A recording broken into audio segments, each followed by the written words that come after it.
What's up, everyone? Alex back yet again, bringing you another round from the Burning Shadows League Cup that took place at Chase Games in Cannock.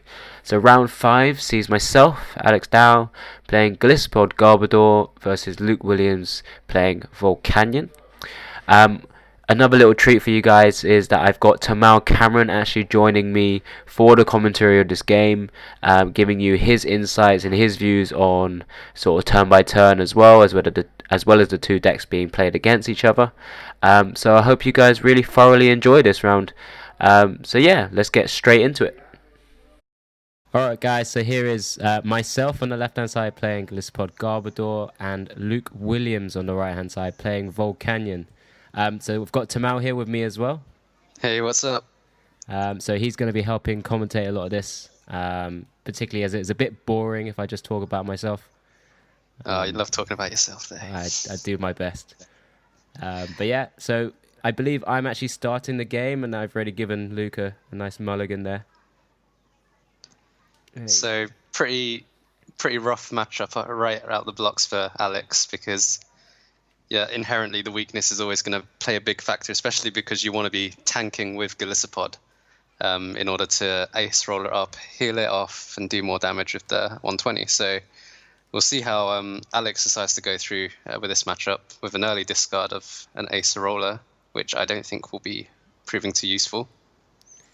No, so I guess knowing this matchup's going to be quite hard, my sort of first thoughts are try to deal quite a lot of damage if possible with Tapu Lele, especially considering the amount of energy he generally has on his Pokemon if he doesn't go with Turtonator, for example.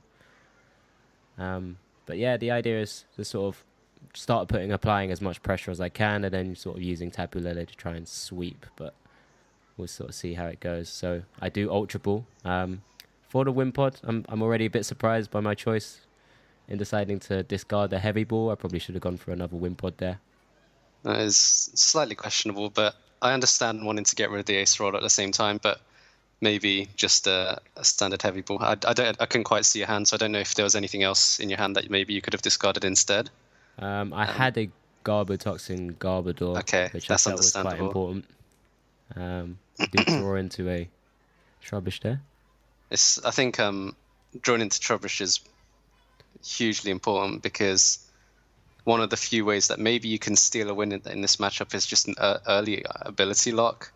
Maybe cut out the Tapu Leles for further on in the game. Anyone can draw dead mid-game now with VS Seeker rotated out, so getting an early ability lock can just steal a win from time to time. So it's really good that you drew into the Trubbish from that end. Yeah, it's really important. And plus, it also gives him more food for thought in terms of actually playing all his items down. So if I do decide to go for a Trashalanche Garbodor, it sort of keeps him in check in terms of what he can actually do. Yeah. One of the important things that Luke would have been looking for on this turn is definitely getting a baby Volcanion up.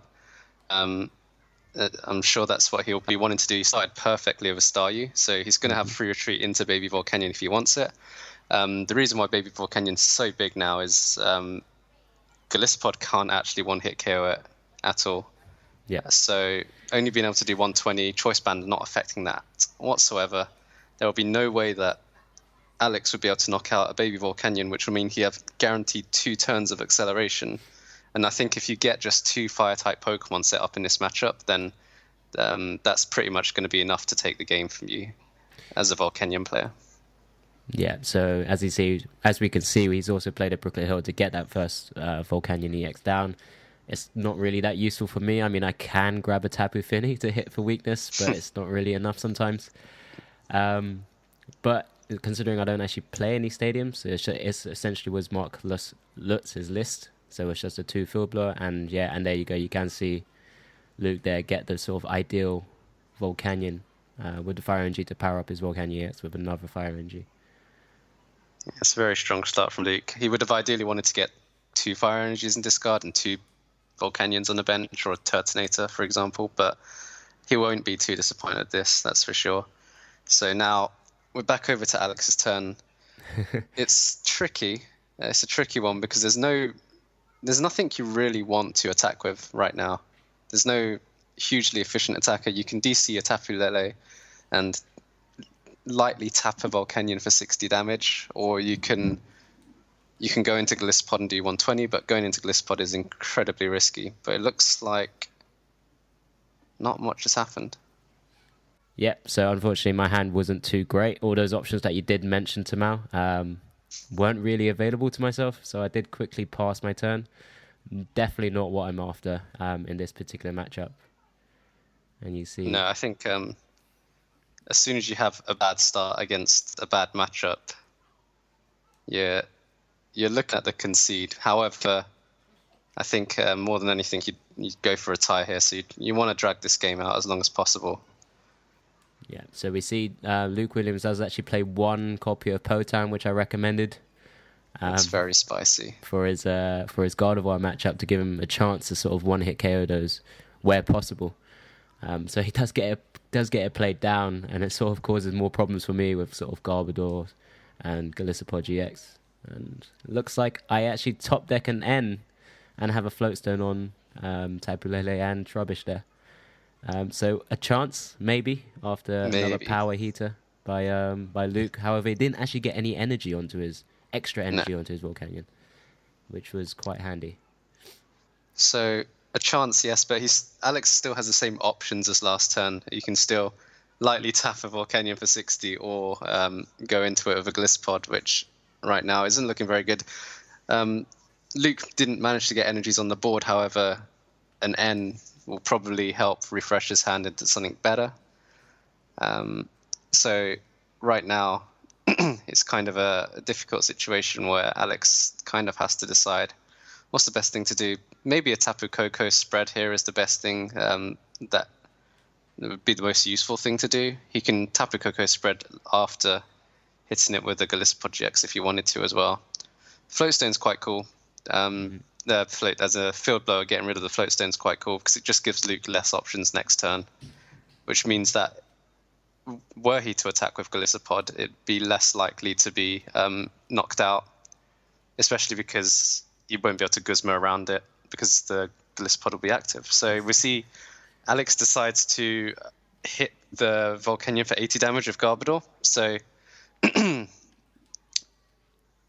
feel like that is probably one of the better things you could have done in that situation. I mean, it just gives me an out so that he's not able to take two prizes too quickly. Yeah. So especially when I'm going to need to actually do a bit of damage to his Volcanion before I can knock it out anyway. It's sort of, and with the removal of this Floatstone with the Field Blower, I feel like he doesn't require quite a lot to be able to actually take a KO in this position. So he could take the KO on the Garbodor if he's able to find another switch or a Floatstone to retreat. Otherwise, he'd have to find a Guzma. And as you can see here, Luke actually has to go for more plays of actually getting a Sycamore. He's playing down a lot more items now.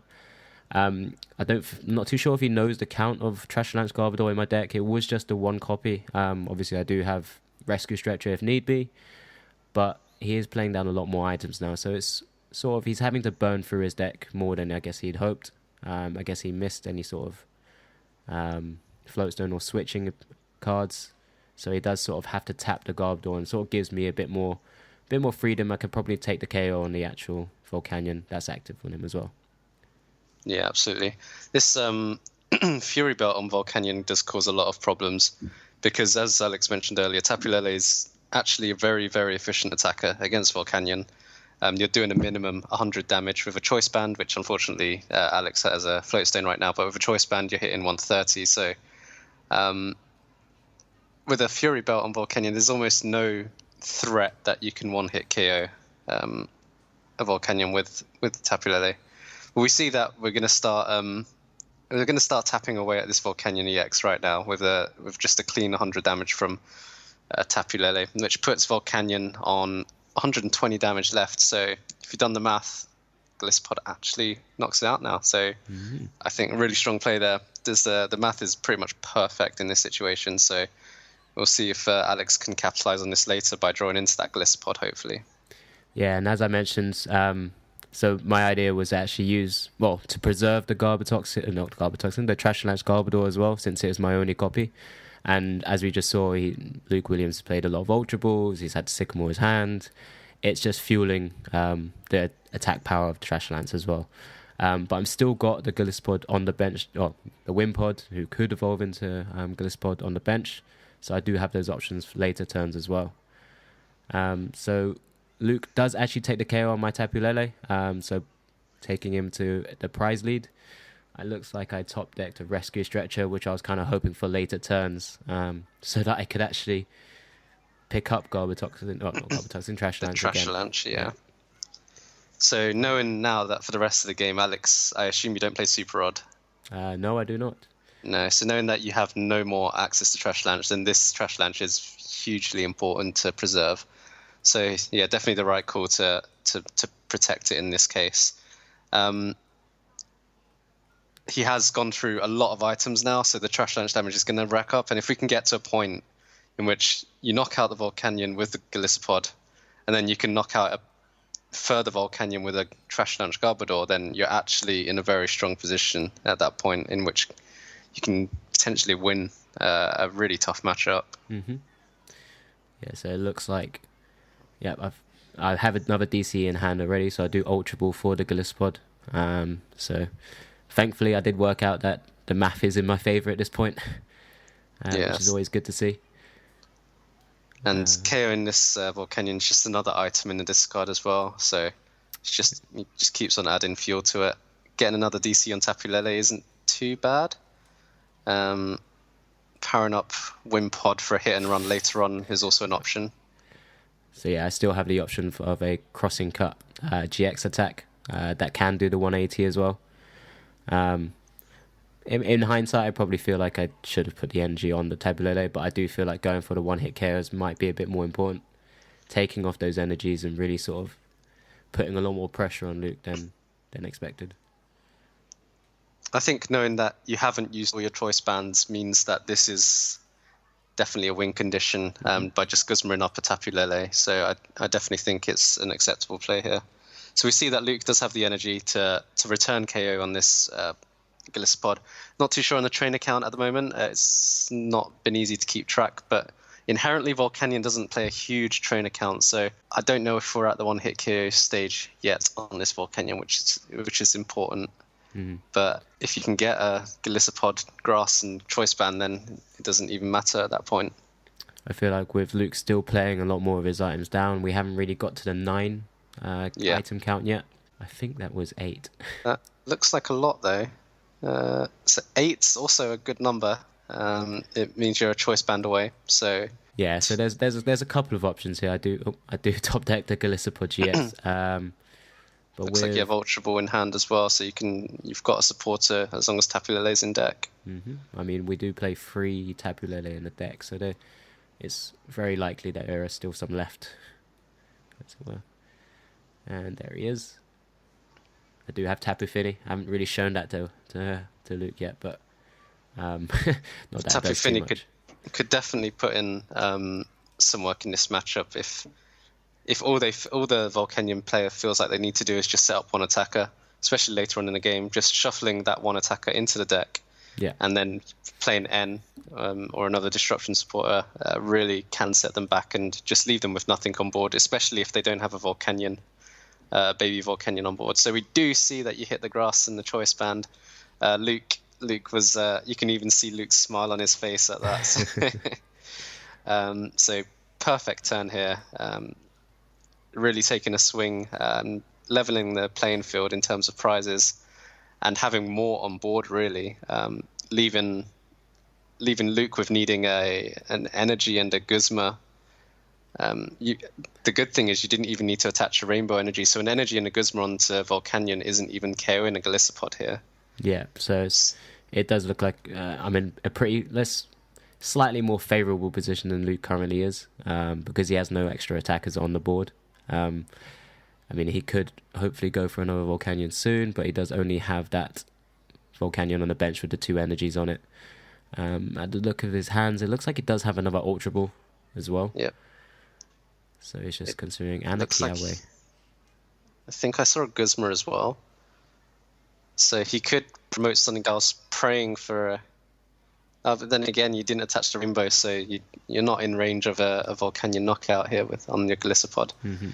So overall, this turn is pretty safe. I feel like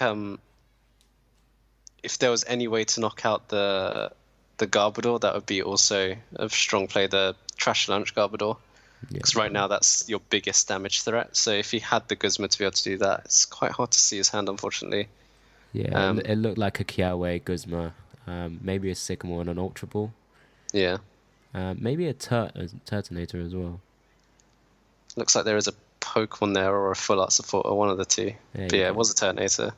So with an energy, he could Nitro Tank GX, I believe. He hasn't used his GX yet.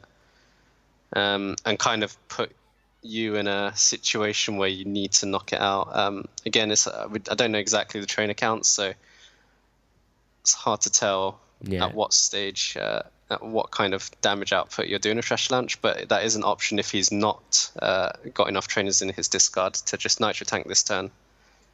So one of the good things that I do have up, I was able to get the Garbotoxin Garbodor up as well, so he's not able to actually star me for 2 energies into his hand, so he can actually retreat or attach to the Turtonator as well.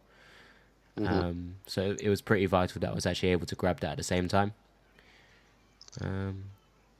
He's grabbing a Tapu Lele. He's grabbing a Tapu Lele. I don't think... Oh, there is a Field Blower in his hand, so yeah, very close to... very close to actually losing the game on that turn. He could have... Brooklet Hill not being out has actually probably hurt him quite a lot there. Because he could have Brooklet Hilled for a Volcanion, Field Blowered the Float Stone off, use Starmie to get energy back, and Steam Upped to be able to carry the the Golisopod with a Guzma. So very, very close to having just a perfect hand to win the game on that turn. However, looks like he did. I had a quick count of his actual discard. It did look like he had 10 in the discard, 10 items in the discard in the end. So my Garbodor is actually doing 200 damage, and with 3 Tapu Leles on the bench, I was able to sneak a win. Look at that. Sneak a win indeed. You take those. Yeah. Probably the biggest grin on my face right now. I know that grin. I've seen that grin. But yeah, I mean, I've played in matchups where I've been with Decidueye against Volcanion before, and I've seen sort of quite difficult situations. But I feel like with Tapu Lele, particularly against Volcanion, you always seem to have a chance because you're actually doing a decent amount of damage. So if I went for example, Tapu Lele, Garbodor, as it were, with the Garbotoxin out, he can't really one-hit KO me without having the energies and the Field Blower, and you're still two-shotting them. And also I have a lot more outs to Acerola as well. So there's quite a few different sort of unique things that you could try and do. I mean, it's not ideal, of course. It's still quite a bad matchup, but there's always chances. Right, so Luke, it will be going first, and he does start a Ho-Oh to my Tapu Fini GX. So, a pretty interesting situation here where an ideal turn 1 for Luke would be to car away turn 1 and get the ball rolling with a very strong Ho-Oh GX. However, doing so would pretty much lose him the game because all Alex would need to do is Tapu Storm GX and shuffle that Ho-Oh back in, and he'd have absolutely nothing on board. So definitely something that he could have done is if he had Kawaii in his hand and no other, and didn't have to Tapu Lele for the Kawaii, just Kawaii onto the Ho-Oh GX, and you can't actually use Tapu Storm GX in that case. So there's something that he could have done if he had the right hand. However, he didn't have that option available to him, unfortunately, so he's had to just set up his board instead. But having a Volcanion and a Staryu is still a strong start, despite not attaching an energy this turn. Yeah, so he had to play the end there, so he's going for the more of a setup play, as you just mentioned. I fortunately, have Tapu Lele in my hand, so I go for the sort of typical start that you tend to see in a lot of decks now. Go for the turn 1 Bridget. Grabbing a few different pieces with a heavy ball in hand as well, so I think I go for another Wimpod here. Potentially could have held on to it, looking for the next sort of targets to evolve. But I feel like I may actually have to start applying some pressure should I need to get, so I do get a Wimpod out. And a Tapu Koko as well, so just in case anything does start to go down, I have the Tapu Koko to retreat from. And there you see I actually do a 50 damage using Tapu Fini's first attack, which I can't actually remember the actual attack name, but it does 20 damage. Aqua Ring. It's Aqua Ring. 20 damage so. base, plus choice band, 50, and retreat. You may choose to retreat to the bench. Yeah, unfortunately, if Alex got a float stone there, he could have actually done 100 damage and spread with the Tapu Koko. That would have been very nice. But doing a hit and run and preserving the Tapu Fini GX for later on in the game still seems absolutely fine to me. So we see that Luke has actually has discarded the Guzma. Never mind. Yeah. So he does find a Brocklet Hill, grabs his Volcanion EX, and it doesn't feel like Luke has the. I think I even remember as well. I don't remember him actually having the best of starts, which sort of again puts a big grin on my face, knowing not much is actually happening from his side. But I do have to end here with double Golisopod. So that's probably why you used the heavy ball last turn, just because you already had the 2 Golisopods in hands, and that's probably the main target that you're gonna get with the heavy ball. Yeah. So at least I don't have them in my deck. Everything is thinned out or more thinned out. So with sort of Golisopod, a lot of the times the deck doesn't actually thin out as much as you'd like it to. So I missed the choice band, I believe. So I am forced to do 170 to the Ho-Oh.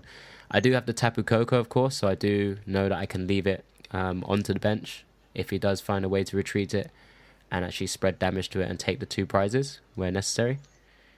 So it looks like Luke got the float stone that he was looking for last turn, a turn too late, because as Alex mentioned, this Ho-Oh is an easy 2 prizes for Alex at any point that he wants to take it with a 1 prize attacker. So pretty ideal situation for him. A very good start to this game, I feel. Looks like Luke is deciding to load energies onto the Volcanion. To some degree, it is safe because it won't be able to get knocked out in 1 hit. So kind of an understandable play. However, again, Alex's ideal turn at some point will be to use Tapu Koko, and that will also soften up the Volcanion, which will mean that Golisopod can come in and take it out.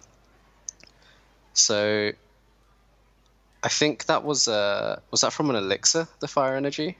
Yes, I believe it was. So he was looking for the extra energy and potentially a Fighting Fury Belt to return KO. Ooh. Oh, he does use Starmie. There we go. So it looks like he and has the knockout there. Yeah.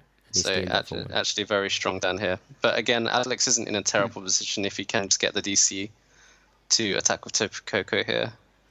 I think my current thoughts in this situation is whether I want to try and also soften up this Volcanion that's active, because although I can do the 20 damage to it, which actually also sets it up for Golisopod next turn. Yep. One of the things I was considering is actually being able to soften up a little bit through a different means necessarily, and actually trying to slow Luke down. Starting doing a lot more damage. Take the 2 prizes, it looks like. So this is a pretty strong play in which you have the DC to Tapu Koko spread, and you can also still soften up the Volcanion with the Guzma play and stall up a Volcanion EX, which has a heavy 3 retreat cost, so he's going to have to find another switching card, which he's already used one of, having attached the float stone to the previous Ho-Oh GX. So very strong stuff. I think I also saw a Rainbow Energy in Alex's hand. Mm-hmm. So he could have had a very greedy play and Guzma'd up a Volcanion EX and knocked it out with Tapu Fini, I believe. No. I think you may need two water, right? It requires 2 waters, deals 120 damage, but you got to discard 2 water energies as well.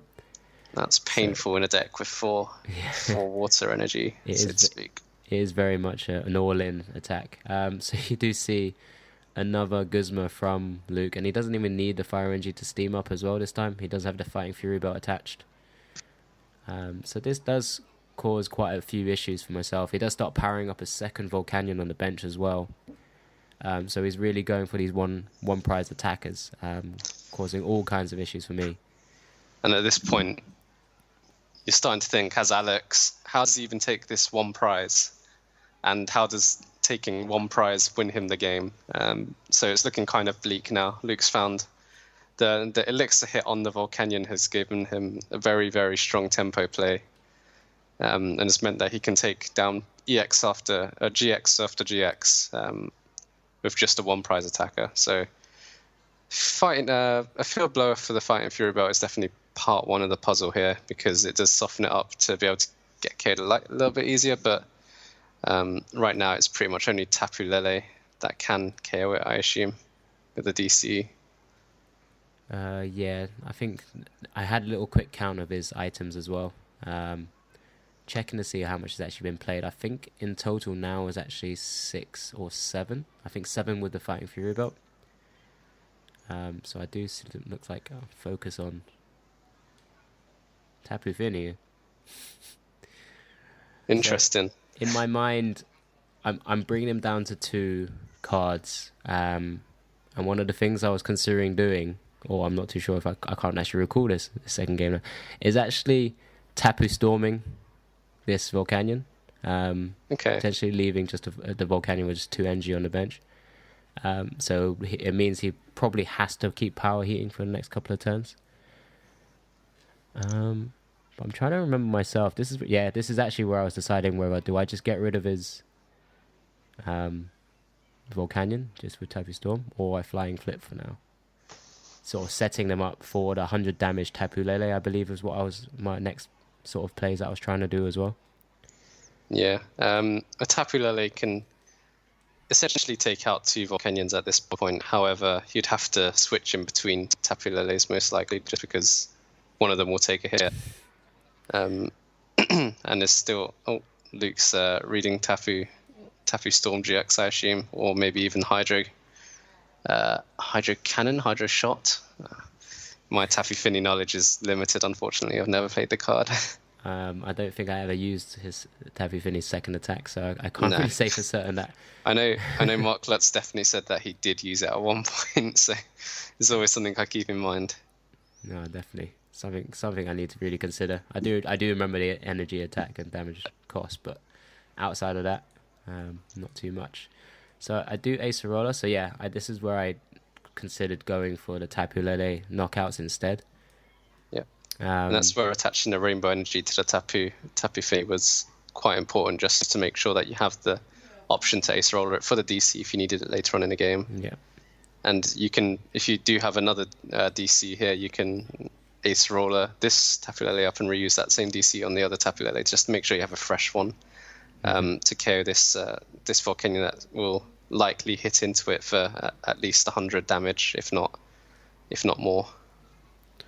I think it's easy to say in hindsight, but in hindsight I probably should have gone for the Tapu Storm after the N. I don't think he would have been in the greatest positions then. But because I would have had the Rainbow Energy on the Tapu Fini anyway, it would have allowed me to actually use Tapu Lele's Energy Drive attack afterwards and potentially take the KO on the second Volcanion that was left on his bench, as it were. But as you just saw, I did take out the Volcanion. He does have Oranguru, so I didn't have a tool item on the actual Garbotoxin Garbodor, so I couldn't shut that down even after the N. And he was able to draw into the Guzma, which is not really a surprise, considering I don't think he played maybe 1. So he still had 2 in deck, and a lot of it's kind of thinned out already. But yeah, he does actually even up the series to 1-1. At this point, I think a good amount of the game is actually gone. But, with Volcanion being able to take a lot of prizes quite quickly, if it's able to power up things quite quickly as well, it wouldn't be a surprise that he would actually be potentially taking game 3, or if he draws dead, I could make me take game 3. Wishful thinking. So if I'm Alex, I'm thinking, how long's left on time? How can I stall this game out? Because I'd happily take. I don't know what the scores were at this point. I don't know if you remember what your records were on. I think However, if we were 301. so, a tie here is essentially the same as a loss. As for I think only 1-4-1 record did bubble this tournament. So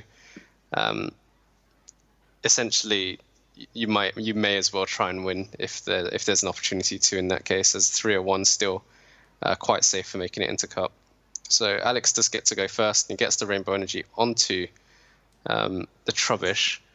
Is that a choice band or a float stone on? It's a choice band. So my opening hand, I believe, was Golisopod, double choice band, Rainbow, and Sycamore. So in all hope to try not to get donked, I just attached everything and and threatened the early attack by Trubbish at least. So if I'm Luke, I'm almost certainly never Phil blurring that choice band off the Trubbish, because I don't think it actually does very much, and in fact hinders Alex more than anything else, just because it doesn't have access to Floatstone. However, it's very likely that the Trubbish actually goes down this turn. With the Fury Belt, Luke only needs one steam up because of the Rainbow energy damage. So unfortunately, the Trubbish goes straight down, which puts Alex in quite the back foot.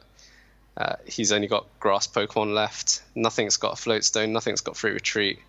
And it looks like Alex is going to have to take a turn to just set up by using Tapu Lele's ability to just grab a Bridget. I think I actually get it just to thin the deck out. Fair enough. Tapu Lele is good to get on the bench anyway, just as we mentioned before. It's a very strong attacker, so getting a supporter that you're never going to use later on in the game, just to discard it and get a good attacker on the bench is a 2-in-1 bonus there. Yeah, so we have seen the majority of setup decks now tend to only play one Bridget. We have seen the odd one, like your very well played Xerneas Break deck, played two. But most decks, if they aren't able to Bridget turn one, they tend to try and get it into the discard as soon as possible. So you can see here, I'm Ultra Balling, trying to get a Tapu Koko. I know this Wimpod's going to go down, so I do need another free retreater, allowing me to potentially do some damage or try and tank another hit. There's compared to the first two games, I'm not drawing the best, unfortunately. No, and it looks like Luke's got a very good setup here. He's got energies in the discard. He's got Staryu on the bench, so a Starmie is being threatened, which will basically just mean he's got infinite amounts of ramp for his bench. He's taking prizes off just a one prize, one energy attacker. Everything's going right for him right now. He's got two energies on two attackers, and it's kind of hard to see a way that Alex comes back. He's got the same age-old problem of how does he knock out this baby Volcanion. It's not easy, and in all honesty, it looks he has to pretty much Guzma something up to try and take a two-prize knockout, even if it's a two-hit KO, because it's not efficient to attack into this Volcanion at all, especially being two prizes down already. You don't even up the prize trade by two-hit KO in baby Volcanion right now. So unfortunately, he hasn't got enough setup to be able to Guzma. So Alex has to end instead, which does put Luke down to only 4 cards because he has taken a very early lead, however. Yeah, so I do notice that he does have a Fury Belt on the active Volcanion as well, which sort of just gives me hope that he can't actually retreat it, because I didn't see a switch or any other card like that. I've only seen sort of a Guzma as a sort of retreating card. So then it sort of puts Luke in a position where he has to Guzma something else, so my Golisopod could potentially be safe for another turn. So the other little things that I could have tried to do here, with time being so close, I believe, Luke's only been able to take 2 KOs on actual one prize Pokemon so far. Sort of slowing the game, and you can see I do actually put the clock up. It looks like time is up. Yeah, that's probably why Luke was scratching his head a bit too much there. Yeah. Really trying to figure out if there was a way to take 2 prizes. So for him to take 2 prizes, he'd likely need running Guzmas. with Steenops at hand and having just end him to 4 cards. I don't think that would be possible. So he's mulling over this decision, and I think he'll eventually come to the realization that without the perfect cards in hand, this is not something that he'd be able to do. He's got 2 I don't know how many Volcanion EX he plays, but I assume it'd be 3. And with 3 Steam Ups, he can technically take a knockout here on this Golisopod, which will put him in great position. However, I don't know what he has in his hand. It looks like a Tapu Lele, which will mean that he doesn't have space for that 3rd Volcanion EX. Yeah. So what Luke, if he had 2 energy in hand, he could have. Well, actually, not 2 energy. He actually is looking for here an elixir. So if he can hit the elixir, he can actually manually retreat his Volcanion. I believe he actually misses it, and this is where we actually call it a tie. Because that was probably the most important thing. Or if he can fight, or even if he just had... hang on. Okay. I also questioned him on this as well. So he could have actually taken the KO without playing Sycamore. But it puts him in quite a bad position because he would have to use Turtonator to deal 170 to the Tapu Lele because he had 1 energy in hand. 1 energy in Guzma. Yeah, exactly. And he could have drawn the cards he required. So this is where I'm pointing it out right now. Pointing out what he might have drawn off the prizes. But having spoken to him, because he only played 1 elixir by then, he actually had a lot more outs to hitting an elixir and actually burning through his deck that way. Yeah. But yeah, so it is what it is. He missed the elixir for an opportunity to take the prizes he required. And I'm thankful I got a tie out of this. Again, the tie or a loss wouldn't have made too much of a difference in terms of the records currently. But this was already a tough matchup, so I guess I'll take it. Yeah, I think any Golisopod player here takes a tie in this matchup for sure. All right. So yeah, that was round 5, everyone. Thank you for Tamao for joining me on this, just to give a bit more insight on, not necessarily just from what I think, but on both sides of the field in a bad matchup and a good match. Oh, it actually still shows the old man. But yeah, we'll be seeing more of Tamao in later rounds as we progress through the cup. But yeah, thank you very much, Tamao. Thanks for having me.